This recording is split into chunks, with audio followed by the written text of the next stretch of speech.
Assalamualaikum warahmatullahi wabarakatuh. Sana to the point saja awak. Anak-anak awak sebagai kaum memacik janji bagi ateh namo gala pengulu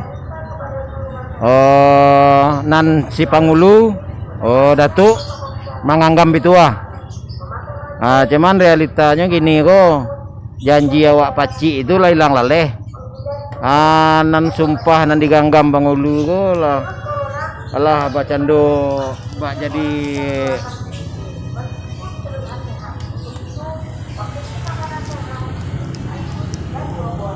alah bacando gulo-gulo. Jadi tolonglah lain kali saya sebenarnya pengulu datuk pendito maling Menteri Belang tu ndak salah doh. Nan salah tu nan tahu ndak bagi tahu, anan ndak tahu ndak lo namuh baraja, ndak lo namuh di kader, ndak lo namuh di bimbing doh. Di situ makonyo kusui, makonyo karuah tu. Jadi tolonglah jangan infrastruktur jadi utamanya batin tu, kapalu tu, dadu tu, adisi bolehnya berjalan ke batin tu. Begitu.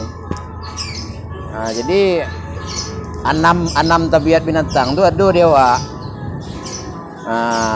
Setiap manusia ada, kan nabi pun ada tabiat binatang tu mah. Namanya tu kalau dalam bahasa Arab saka, sori, kotil, mutawakisi, kaslan dan zana.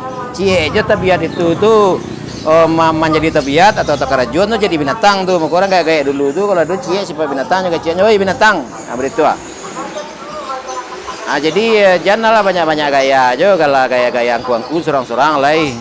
Jadi ada bisa gitu dipungkiri doh. Kalau orang tahu orang paham tuh pasti berjalan manahnya.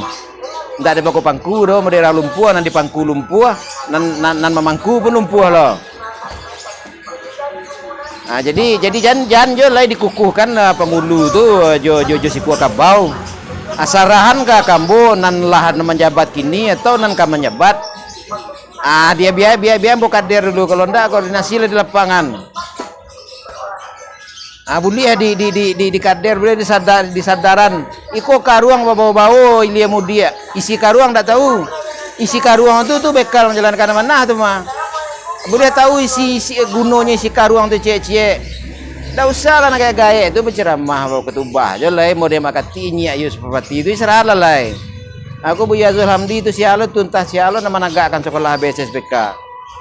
Nan perlu di sekolah, nan perlu dibimbing diantar tu pengulu. Inyo nama siapa mana?